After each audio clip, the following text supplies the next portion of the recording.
Yan sa mga guys, good afternoon sa inyo. Update po muna tayo ulit sa Pasig River Esplanade. Samahan niyo po ulit ako mag-ikot-ikot mga tropa. So nandito tayo sa MacArthur Bridge. So tara, akit na tayo. Yan dito pala sa gilid ng tulay sa MacArthur Bridge, may pansin tayo nagsisigapo, no. Ayan, may mga usok-usok.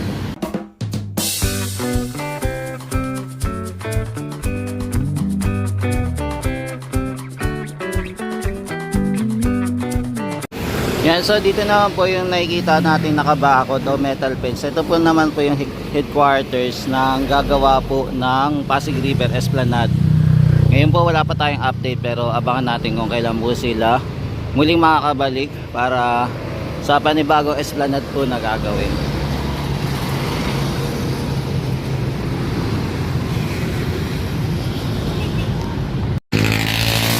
So what's up guys, panibagong update na naman tayo sa Pasig River Esplanade. So silip na naman po tayo dito kung ano po yung latest update dito sa area po ng Phase 4 dito po sa MacArthur Bridge. Sa ngayon po ay araw po ng February 10, 2026. Kaya tara, simulan na natin mag-ikot muli dito sa Pasig River Esplanade at silipin natin kung gaano na po kaganda ang Pasig River Esplanade ngayon.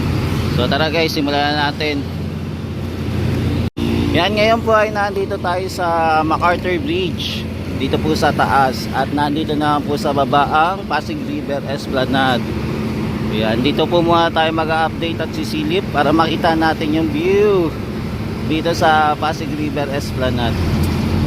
Yan, ang ganda na po ng Pasig River Esplanade. Tapos meron po tayo dito na generator. Kumbaga yung generator dito, pinapailaw po yung ating MacArthur Bridge. So silipin natin yung MacArthur Bridge na binuksan po ngayon. Tapos ayan, makikita po natin yung dalawang vlogger po na nandun, si Papa D at saka si Rex TV. Nandun po sila sa baba. Yan, so ito guys yung ating mga pabahay dito. Ayan, so ito na po yung itsura ng ating pabahay dito sa Pasig River Esplanade. Nandito po muna tayo malapit sa tapat po ng Manila Central Post Office. Kung mapapansin nyo po ang ating Manila Central Post Office, abangan din po natin kung kailan po ito yung rehabilitation po. Ngayon po mukhang wala pa po mukhang hindi pa po sila nakakabalik. Kasi itong ano natin, yung Manila Central Post Office, pag naayos to, magdudugtong po dito sa Pasig River Esplanade. Itong ating magandang pasyalan. So possible po itong mga food stall na to, pwede pong mawala ito if ever magawa na po yung ating Manila Central Post Office. For the meantime, nandito po muna sila. Ayan, naka-display. Wala pa po tayong update kung kailan, kung babaguhin to, kung pipinturahan. Pero abangan po natin. Total nag-iikot-ikot din naman tayo. Tapos wala pa po tayong nakikita na nilalagay po na mga, ayan, yung tangke dito, wiring para sa kuryente. Ayan, abangan po natin kung kailan po aayusin.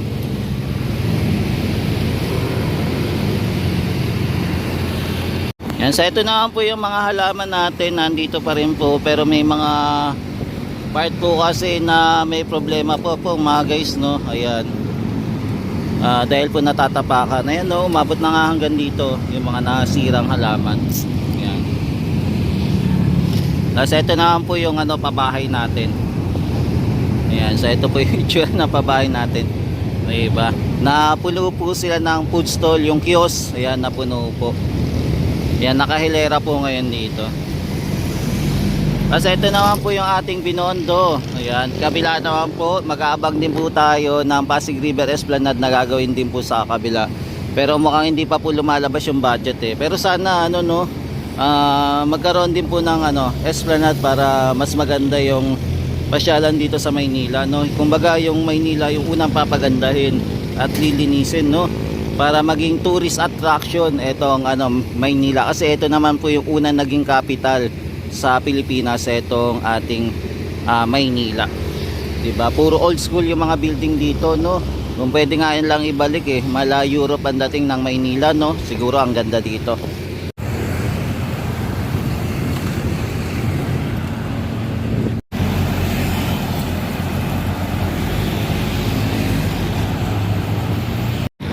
Yan, so ito na po yung itsura ng ating Pasig River Esplanade. Ayan. So kayo na po mag-comment guys kung ano masasabi nyo po sa nilagay po na food stall. So wala pa tayong idea kung mag-ooperate po ito mga food stall na to or temporary nilagay lang po dito sa taas. Pero abangan-abangan natin. For now, ayoko po muna mag-comment mga guys kung anong mangyayari dito sa ating mga food stall.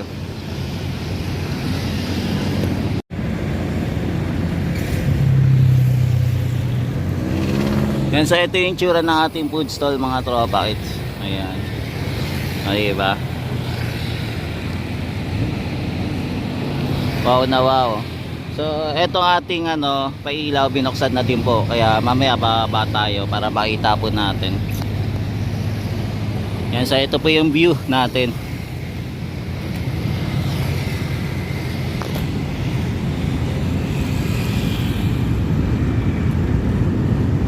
Yan, so tara na, punta na tayo sa baba. Bago tayo pumunta sa baba, ito silipin po muna natin yung Ilog Pasig na napakaganda po. Ayan, ito po yung kulay ng Ilog Pasig natin. Kulay dark brown. Ayan, parang may putik-putik po, no? Wala po siyang kulay itim yung itsura niya. Yan, so tara, punta na tayo sa kabila. Yan, dito na po malapit po sa Metropolitan Theater. Itong daan na to na galing po sa Quiapo. Ayan, mapapansin po natin na may sakayan po dito ng Alabang at saka Lamba at saka Baya Mayapa. Ayan, so di bali hanggang alas 9 po siya. Tapos ito meron na din po siyang pay parking po, no, na available dito sa terminal. Kaya pwede po tayo mag-park dito. May bayad nga lang po. Yan, so guys, nandito tayo sa ilalim kung saan meron po terminal po ng bus papunta po ng Calamba o kaya Mayapa. So ito, maluwag-luwag po yung parking lot dito. So pay parking na po itong area. So pwede po kayo mag-parking. If ever puno na po yung parking lot doon sa area po ng Manila Central Post Office. Ayan, so kung galing po kayo dito sa may area po ng Quiapo, ayan, pwede po kayo mag-parking na po dito at maglakad-lakad na po doon sa Pasig River Esplanade. Ayan. Ayan, ito po yung ating Loton Ferry Station mga guys. Ngayon po hindi pa nag-o-open pero ayan, ikot-ikot pa rin tayo. Alamin natin kung kailan po ito mag-o-open. Ayan, i-update pa rin po natin. Yan, so ito po yung ating Loton Ferry Station. So ito po yung paligid na pwede po tayo mag-parking para sa Pasig River Esplanade. Napakalaki po ng lugar na to. Yan, kaya yan, pagka galing po kayo sa Quiapo, yan, punta lang po kayo dito. Napakalaki po ng parking lot dito. At hindi na po kayo mag-aagawan syempre. At safe na safe po yung mga sasakyan nyo po dito. Yan, so ito naman po yung ating tulay, yung Quezon Bridge mga guys. Tapos ito naman po yung project na nautlog po. Ayan, di ba? Na hindi pa po natatapos. Kaya nag-aabang pa rin po tayo kung kailan po ito maayos. Kaya abang-abang lang tayo. Ang ganda pa naman po ng tulay na to, no? Napakabongga. Wala tayong masabi kasi sobrang tibay niya. Ang kakapal po ng bakal. Yan, so itong ating naman, Loton Ferry Station, okay na rin yung ating bubong. Ayan. So okay na, nalagyan na po ng bubong. Ayan, nakalimutan ko lang yung tawag yung bubong na to. Ayan, so comment na lang po ulit, nakalimutan ko. Ayan, so ito po ang ating Loton Ferry Station. Tapos dito po, napakatahimik po yung lugar, no.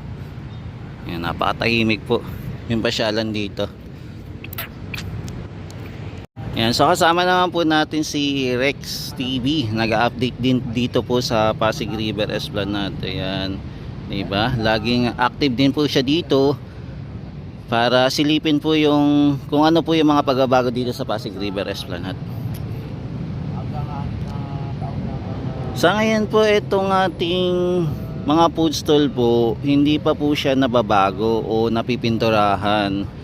Tapos ayan, inayos na din po yung pailaw. Okay na, pinailawan na. Kaya lapitan natin mamaya itong pinapailawan dito. Tapos ito po yung mga food stall. Bibilangin ko po kung ilan po yung food stall na nilagay dito ha. Yan, lapitan natin. Yan, sa ngayon yung food stall na malalaki dito, 10 na po yung nakahilera. Kaya aalamin na lang po natin kung kailan naman po ito maaayos o pipinturahan, papagandahin, at kung kailan po sila maglalagay ng outlet para sa ilaw at sa para sa tubig po. Kasi pwede naman po ilagay yung mga outlet dito sa likod po. Yan, sa likod niyan kasi bahante pa rin naman po. Yan, so ito muna yung mga tinambak po ng mga food stall natin, no. Ayan, na malalaki po lahat.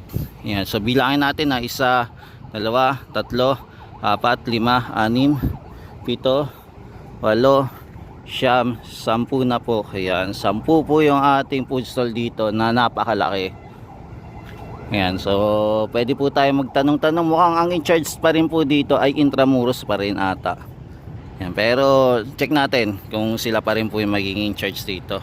Medyo malaki na po yung ano nila, no, lawak na nasa sako pagka eto kasama pa rin po nila. Ayan, tara, silip na tayo dito sa magandang pasyalan dito. Ayan, pinaganda nila. Tara, lapit na tayo. Ayan, naglagay na din po pala dito ng mga recyclable, compostable at saka disposable dito sa area. Mukhang aayusin na po nila, guys. Ayan, so nagkapaglagay na sila. So yung request natin, wala lang po siyang lalagyanan po, no, yung ano, bubong, para kung umulan po hindi po mabasa. Ayan, meron na pong 2 na linagay dito, pair po. Ayan, at saka dito po yun po. Ayan, so pair na po, meron din po nilagay dito. Yan, so guys, ito natin testing na po yung ating pailaw po ulit dito. Meron pa medyo nagkakaproblema pa po eh. Ayan, pero ang ganda na po ng ating pailaw dito sa Pasig River Esplanade, mga tropa hits. Ayan, no, mapapawaw ka talaga, grabe mga idol sa Pilipinas na napakaganda na po. Akalain mo pinailawan na itong MacArthur Bridge, di ba? Kumbaga wala pa pong presidente nakagawa nito o nakaisip na pagandahin nitong ating Pasig River Esplanade, di ba? Na buhayin muli yung Pasig River Esplanade, na lagyan po ng pailaw, decoration, tapos lagyan po ng boardwalk, di ba? At iba-iba pa pong palamuti dito sa malapit po sa Ilog Pasig, mga guys. Kumbaga gusto nilang yung Ilog Pasig ulit maging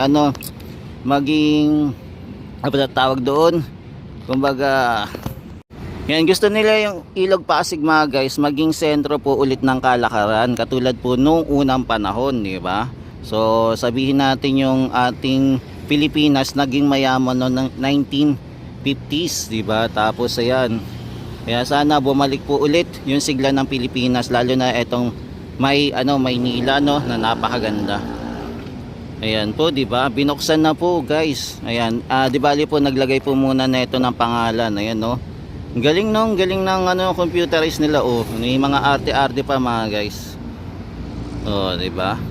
Eto, may nagka-problema lang dito sa linya dito. Mukhang hindi siya sumusunod sa naaayon yung kulay na to. Ayan, nagkaka-problema po. Pero panalong-panalo na, guys. Hindi kayo magsisisi pagka namasyal kayo. Kung tutuusin, mas maganda pa ito kaysa sa sa Jones Bridge. Maganda yung pagkakagawa nila. Kumbaga para siyang para siyang commercial, 'di ba? Commercial area etong tulay natin, 'di ba? Ang ganda, mga guys. Kaya kung hindi pa kayo nakakapunta, ayan, sana makapunta kayo. Pero ito, for the meantime, testing po muna ulit. Tinetesting po muna ang ating pailaw. Yan, so ito muna yung quick silip natin dito sa pailaw ng Pasig River Esplanade. Dito sa MacArthur Bridge, doon naman po tayo sa kabila. Yan, dito mas malapit po. Ayan. Mas malapit siyang tingnan at saka mas maliwanag po, no. Grabe, panalong-panalo talaga, mga guys. Mapapawaw ka sa ganda ng ngayon ng ating MacArthur Bridge. Yan, so testing po muna ito, mga guys, tinesting po muna ulit para makita natin kung gaano kaganda po yung etong tulay na to. Doria, interpret daw kanya, ayun, gulong ako. Hindi naman niya sasabihin pag wala kang 1,000. Ayun, invited ka ha? Invited. Okay siya, narinig mo.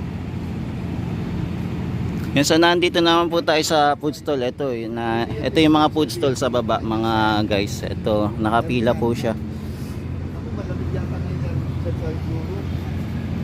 Ayan, so nakapila po. Ayan, pila-pila po yung ating food stall ngayon na napakaganda. At least nakita natin dito sa baba. Nagkaroon tayo ng idea, mga tropa kids. Yung pinangako mo dati na hindi mo natupad. Yun ang bawi. Hello po, Ma'am Diana, LPR dito sa mga.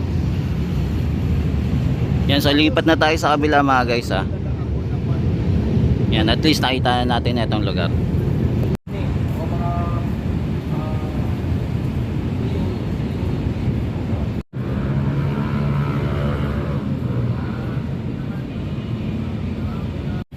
Yan, so nandito naman po tayo sa kabila sa phase 1B naman po.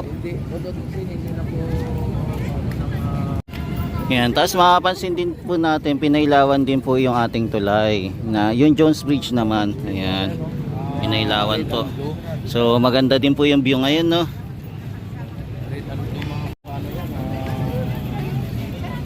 Yorme ba pag blue? O nga, no? Pwede, no? Tapos ang red, BBM. Kaya nga, hindi kaya sila magta-tag team, pero dapat wag muna.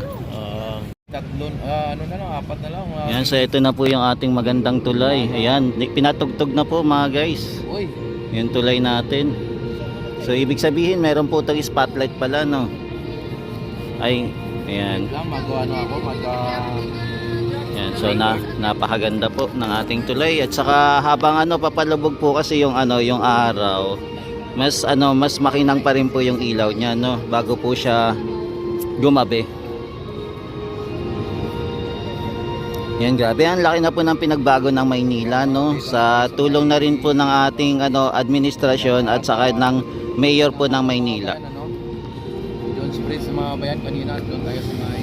Ayan pa, akala mo nasa ibang bansa ka mga idol, no? Nakita naman ninyo kung gaano kaganda ang ilaw. Yan, so ito po yung ating tulay. Tapos nagre-reflect po yung ilaw ng lantern po. Tapos doon naman po sa kabila, kulay blue. Yan, ganda po ngayon, no? Yan, sa mga tropa kids, ito po muna yung latest update natin sa Pasig River Esplanade. Maraming salamat sa walang pagsuporta kay JR Doria TV sa pag-update po natin araw-araw, gabi-gabi dito sa Pasig River Esplanade. Thank you guys, ingat-ingat and God bless always. Pagpalain po tayo na may kapal. Wala din makukuha dyan sa